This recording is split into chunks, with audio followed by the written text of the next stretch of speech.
Good evening from Bagram Air Base.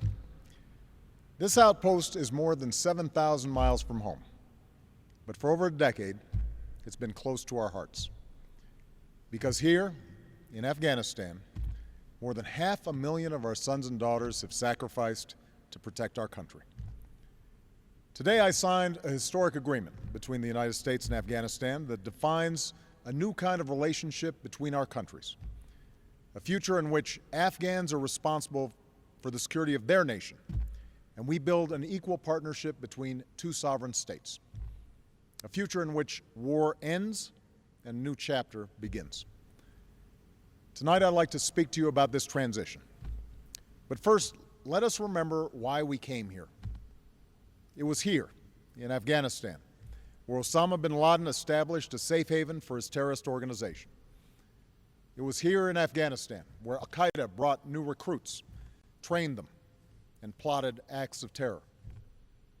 It was here, from within these borders, that al-Qaeda launched the attacks that killed nearly 3,000 innocent men, women, and children. And so 10 years ago, the United States and our allies went to war to make sure that al-Qaeda could never again use this country to launch attacks against us. Despite initial success, for a number of reasons, this war has taken longer than most anticipated. In 2002, bin Laden and his lieutenants escaped across the border and established safe haven in Pakistan. America spent nearly 8 years fighting a different war in Iraq. And al-Qaeda's extremist allies within the Taliban have waged a brutal insurgency. But over the last 3 years, the tide has turned. We broke the Taliban's momentum. We've built strong Afghan security forces. We devastated al-Qaeda's leadership, taking out over 20 of their top 30 leaders. And 1 year ago, from a base here in Afghanistan, our troops launched the operation that killed Osama bin Laden. The goal that I set, to defeat al-Qaeda and deny it a chance to rebuild, is now within our reach. Still, there will be difficult days ahead. The enormous sacrifices of our men and women are not over. But tonight I'd like to tell you how we will complete our mission and end the war in Afghanistan.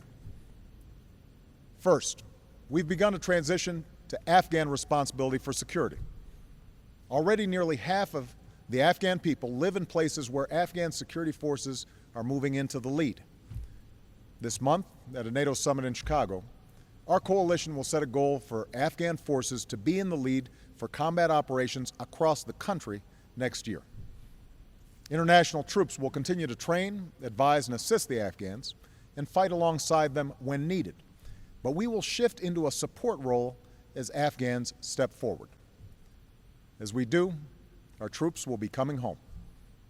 Last year, we removed 10,000 U.S. troops from Afghanistan. Another 23,000 will leave by the end of the summer. After that, reductions will continue at a steady pace with more and more of our troops coming home. And as our coalition agreed, by the end of 2014, the Afghans will be fully responsible for the security of their country. Second, we are training Afghan security forces to get the job done. Those forces have surged and will peak at 352,000 this year. The Afghans will sustain that level for 3 years and then reduce the size of their military. And in Chicago, we will endorse a proposal to support a strong and sustainable long-term Afghan force. Third, we're building an enduring partnership. The agreement we signed today sends a clear message to the Afghan people. As you stand up, you will not stand alone. It establishes the basis for our cooperation over the next decade, including shared commitments to combat terrorism and strengthen democratic institutions. It supports Afghan efforts to advance development and dignity for their people. And it includes Afghan commitments to transparency and accountability and to protect the human rights of all Afghans, men and women, boys and girls. Within this framework, we'll work with the Afghans to determine what support they need to accomplish 2 narrow security missions beyond 2014: counterterrorism and continued training. But we will not build permanent bases in this country. nor will we be patrolling its cities and mountains. That will be the job of the Afghan people. Fourth, we're pursuing a negotiated peace. In coordination with the Afghan government, my administration has been in direct discussions with the Taliban. We've made it clear that they can be a part of this future if they break with al-Qaeda, renounce violence, and abide by Afghan laws. Many members of the Taliban, from foot soldiers to leaders, have indicated an interest in reconciliation. The path to peace is now set before them.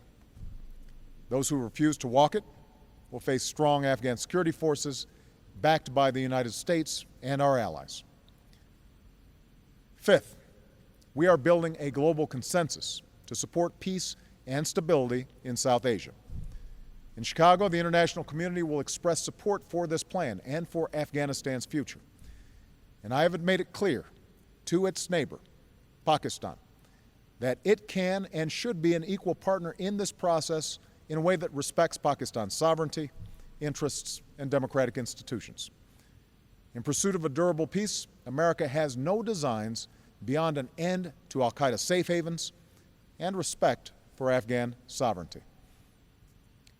As we move forward, some people will ask why we need a firm timeline. The answer is clear. Our goal is not to build a country in America's image or to eradicate every vestige of the Taliban. These objectives would require many more years, many more dollars, and most importantly, many more American lives. Our goal is to destroy al-Qaeda, and we are on a path to do exactly that. Afghans want to assert their sovereignty and build a lasting peace. That requires a clear timeline to wind down the war. Others will ask, why don't we leave immediately? That answer is also clear. We must give Afghanistan the opportunity to stabilize. Otherwise, our gains could be lost, and al-Qaeda could establish itself once more. And as Commander-in-Chief, I refuse to let that happen. I recognize that many Americans are tired of war. As President, nothing is more wrenching than signing a letter to a family of the fallen. We're looking into the eyes of a child who will grow up without a mother or father. I will not keep Americans in harm's way a single day longer than is absolutely required for our national security. But we must finish the job we started in Afghanistan and end this war responsibly. My fellow Americans, we've traveled through more than a decade under the dark cloud of war. Yet here, in the pre-dawn darkness of Afghanistan, we can see the light of a new day on the horizon. The Iraq War is over. The number of our troops in harm's way has been cut in half, and more will soon be coming home. We have a clear path to fulfill our mission in Afghanistan while delivering justice to al-Qaeda. This future is only within reach because of our men and women in uniform. Time and again, they have answered the call to serve in distant and dangerous places. In an age when so many institutions have come up short, these Americans stood tall. They met their responsibilities to one another and to the flag they serve under. I just met with some of them and told them that as Commander-in-Chief, I could not be prouder. And in their faces, we see what is best in ourselves and our country. Our soldiers, our sailors, our airmen, Marines, Coast Guardsmen, and civilians in Afghanistan have done their duty. Now, we must summon that same sense of common purpose. We must give our veterans and military families the support they deserve and the opportunities they have earned. And we must redouble our efforts to build a nation worthy of their sacrifice. As we emerge from a decade of conflict abroad and economic crisis at home, it's time to renew America. An America where our children live free from fear and have the skills to claim their dreams.